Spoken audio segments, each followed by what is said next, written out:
Okay, Assalamualaikum semua kepada follower-follower Stallion. Apa khabar anda semua? Alright, so bersama saya lagi untuk weekly update on Bursa Malaysia. Okay, apa cerita Bursa Malaysia ni guys? So basically minggu ni banyak pancaroba juga. Disebabkan pada hari Isnin sehingga ke hari Khamis, market berada dalam keadaan yang agak bearish. And then hari ni guys, hari Jumaat basically market ada nampak signal-signal untuk rebound. So apa benda cerita dia? Okay, nanti kita akan tengok, kita akan bedah satu-satu on technical wise, and then apa sektor-sektor yang akan ada potensi untuk naik ke atas pada minggu hadapan. Alright guys, so kita tengok sikit on uh, KLCI, apa berlaku dekat KLCI sekarang. Okay, basically kalau kita tengok hari ni KLCI dia tutup tinggi 1504 mata.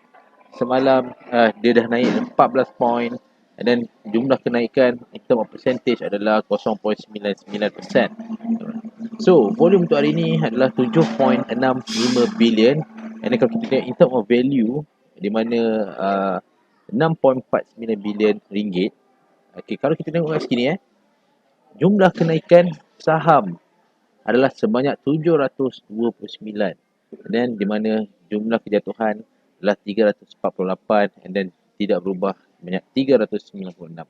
So daripada sini kita boleh nampak apa, which is market hari ni rebound guys. Banyak stock yang ada buat reversal untuk minggu ni kan. Okay, kalau kita tengok sektor apa yang banyak naik, banyak ada buat reversal. Kalau kita tengok last over 2 weeks, kebanyakan sektor-sektor yang top sebelum ni, macam sektor-sektor healthcare, sektor-sektor teknologi, semua dia buat pullback guys. So macam saya cakap sebelum ni, sebenarnya ini adalah healthy pullback, di mana kita tak adalah satu catalyst yang besar pun, even di global pun tak ada satu catalyst yang kata market ni nak crash. Dia masih lagi pada isu yang sama, which is COVID. Tapi basically apa yang saya boleh nampak, COVID ni orang dah start immune dah. Maksudnya orang dah start tak kisah sangat lah pasal isu COVID ni. Okay, so tapi apa kita boleh nampak di mana last 2 weeks kebanyakan sektor-sektor yang dah naik tinggi sangat, and then dibuat kejatuhan. 2 minggu ni memang kita nampak market dalam keadaan yang agak bearish lah. Bearish. Even kita pun dah expect. Sebab apa? Macam sebelum ni saya cakap, which is kita dah tengok sektor-sektor ni dia dah naik banyak lah. Daripada bulan 3 tu, dah 5 bulan, dia all time high. Dia keep on naik without a correction. So sebenarnya ini adalah healthy correction untuk sektor-sektor ni. Okay guys, so kita tengok on chart jap apa benda sektor-sektor yang menarik untuk minggu hadapan yang kita boleh tengok. Okay, so kalau kita tengok okay, alright, kita nak analisa sikit pasal KLCI, mana direction dia. Okay, kalau kita tengok based on KLCI, nampak tak ni guys? Okay, ini adalah correction yang berlaku lah. So apa yang saya nampak, okay, kita tengok on jangka masa panjang dulu, kita tengok on weekly, adakah dia masih lagi ada potensi untuk naik ke atas. Kalau kita padam benda ni, basically kita nampak sebenarnya apa yang berlaku kat sini, which is on weekly saja dia dah pun buat satu hammer dekat support level. Bermaksud kemungkinan dia akan rebound naik ke atas. So the mana direction dia nak pergi, dia mungkin akan mencari previous high dekat 1610 dekat sini lah, punya previous high. And then sekiranya dia berjaya break this level, kemungkinan dia akan mencari area 1700. So kita nampak dia memang ada chances dia nak rebound, dia nak naik ke atas untuk mencari 1700 kat sini lah. First kali dia kena test dulu sini. Macam saya cakap, market overall masih lagi dalam keadaan bullish. Kalau kita tengok on daily punya time frame, which is ini adalah 2 minggu yang berlaku. Jadi dalam masa 2 minggu ni banyak saham-saham yang membuat correction. Lepas tu kita nampak market agak lemah sikit dalam 2 minggu ni. Tapi hari ni Jumaat ni market dah start pun rebound, and then dia dah keluar satu candle, reversal candle, kita panggil dia bullish engulfing. So kita nampak based on daily pun dia ada satu signal untuk rebound. So kemungkinan saya besar, saya confident ni lah, mungkin dia memang akan mencari 1610 inilah. Itu adalah direction yang kita nampak untuk tapi kita anything can happen. So basically kita tengok time to time. Tapi for this time being, nampak dia mungkin akan bergerak mencari dia punya previous high dekat atas ni lah. Okay. So sekiranya dia bocor sini, maksudnya dia bocor support ni. So tiba-tiba the next day, the next Monday, dia tiba-tiba buat kejatuhan ke bawah. So cepat-cepatlah kita tengok kita punya position dekat dalam pasaran, sama ada kita nak, kalau dia dah hit kita punya stop loss, kita cepat-cepat cut the loss. Because apa? Kalau dia break sini maksudnya market betul-betul berada dalam keadaan yang bearish. So kalau dia berjaya break sini, dia akan mencari dia punya previous resistance become support dekat area 1410, and then dia akan mencari dekat 1360 dekat sini guys. Okay. So itu untuk KFCI. Untuk small cap, apa cerita small cap ni? Yes guys, small cap pun the same thing juga. Kalau kita tengok kat sini, apa berlaku? Which is, dia betul-betul respect dia punya resistance become support dekat area 12,700, and then dia dah hit 12,700, and then dia start pun buat satu reversal dekat sini guys. So kita nampak memang mungkin dia akan buat satu sideway dulu, dia akan mencari dia punya previous high sebelum dia nak break ke atas, ataupun dia tarik balik mencari dia punya low, and then dia buat satu sideway range, and then dia berjaya break this level lah, and then dia akan pergi lagi naik ke atas. Tapi memang saya kuat dia memang dia nak mencari 1,400 kat sini. 14,000 sorry. 14,000 dekat sini. So itu kalau kita boleh tengok saham-saham, that's why kita tengok hari ni kebanyakannya saham 700 saham bukan kenaikan. Disebabkan apa? Saham-saham besar, saham yang related to KLCI pun buat kenaikan, dan saham-saham yang related to small cap pun banyak buat kenaikan. Okay, so sektor apa yang kita boleh tengok untuk minggu depan? Okay guys, sektor construction kita still boleh tengok lagi sebab dia tak break lagi support level kat sini.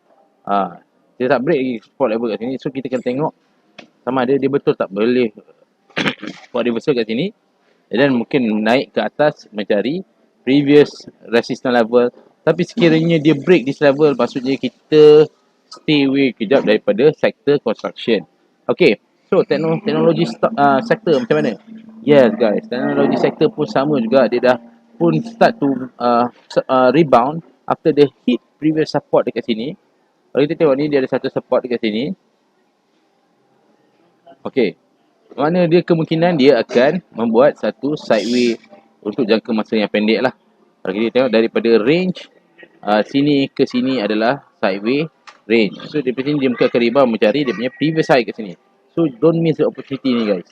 Okay, so itu untuk tech stock. So korang boleh tengok tech stock. Macam contohnya tech stock adalah Dufu, Frontcan, and then ada few other things lagi lah. Yang besar-besar pun ada, yang kecil-kecil pun ada.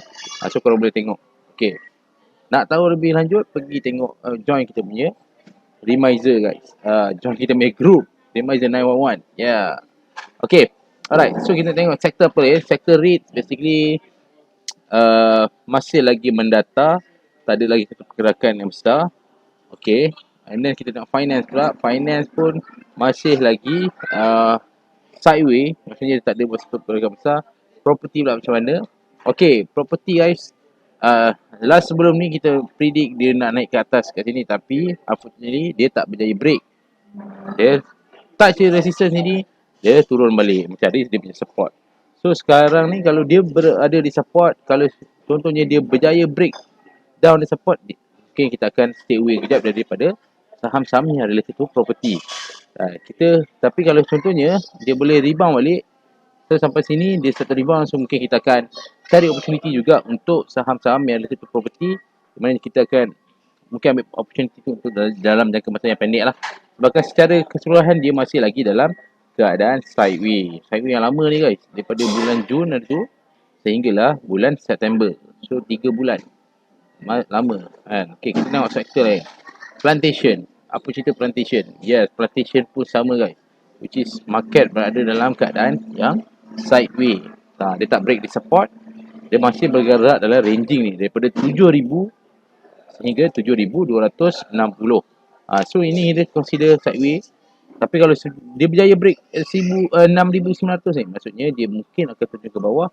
So kita kena stay away daripada sektor-sektor condition. Itu the way of kita tengok market lah. Macam ni kita buat based on sector punya movement, and then kita akan fokus saham-saham yang related to sector tu lah. Okay, so yang ni yang menarik guys. Okay, korang tengok ni guys. Okay, memang betul-betul respect dengan trend line. So kalau korang tengok, ini adalah healthcare punya sektor. Healthcare punya sektor hari ni kita boleh nampak banyak buat rebound kan. K plus, kita ada Aman ni, kita ada Top Glove. Ni semua yang kita ada LKR, kita ada macam-macam lagi lah. Basically apa-apa yang related to healthcare ni semua hari ni rebound guys, dengan ganas ni. Sebab apa? Kalau kita nak buy sektor ni, dia memang very respect dia punya trend line. Semalam dia try to hit dia punya trend line, and then hari ni dia start to rebound ke atas, and then dia dah pun buat satu reversal candle, kita panggil dia apa ni, tweezer bottom. Tweezer bottom agak sini. So itu adalah reversal candlestick pattern, di mana kemungkinan dia akan naik lagi ke atas, meneruskan trend yang lebih besar. Okay, macam mana pula dengan energy sector? Okay guys, energy sector betul-betul berada di paras support level. Ini pun merupakan sektor yang a bit sideways lah kalau kita cakap. Sebab sebelum ni di sini kita buat assumption dia mungkin akan meneruskan trend ke atas, tapi unfortunately dia buat satu sideways range, di mana sebabkan oil price pun masih lagi berada di paras yang sama juga. Last week dia jatuh sikit 40 USD per barrel, tapi sekarang ini masih lagi berada di paras yang paras itulah. Okay, sektor lain. Okay, utilities masih sideways juga, and then macam mana pula dengan rotation, masih lagi dalam keadaan yang sideways. So apa yang kita boleh nampak dekat sini, sektor pilihan kita untuk minggu depan, kita ada sektor teknologi, kita ada sektor healthcare. So dua sektor ni mungkin korang boleh perhatikan, bahkan next week kita akan nampak mungkin ada pergerakan yang besar dekat dua sektor ni. So korang boleh watch out. So anything, ini saja untuk update kali ni, and anything just comment kat bawah. Dan sekiranya anda nak dapatkan the latest update, stop apa yang kita beli, stop apa yang kita pilih, korang boleh join kita punya team Reminder 911 dengan Maybank Investment Bank. Okay guys, Assalamualaikum. Bye bye.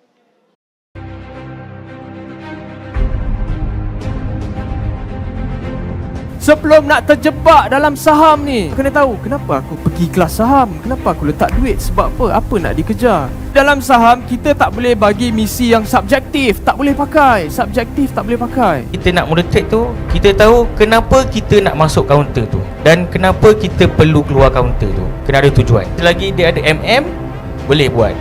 Jadi untuk keuntungan yang saya pernah dapat lah, seminggu saya boleh buat hampir 2000 USD.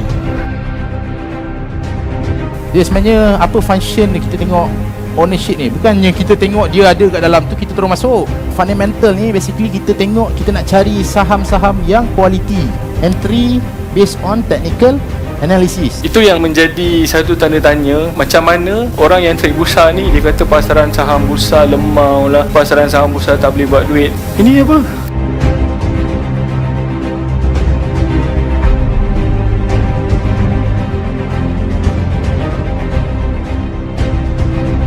Biogen tu berapa modal abang? Ingat dalam 24 apa? USD. 24 untung 17.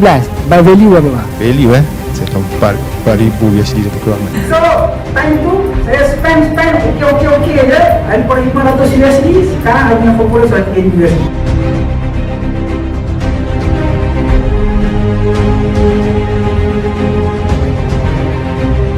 Bila dia tak ada satu benda yang dia tahu rugi kat mana, berapa kat mana, biasanya dia akan melalutlah money management ni. Money management ni maksud dia apa? You dah tahu berapa banyak you rugi sebelum you masuk saham tu lagi.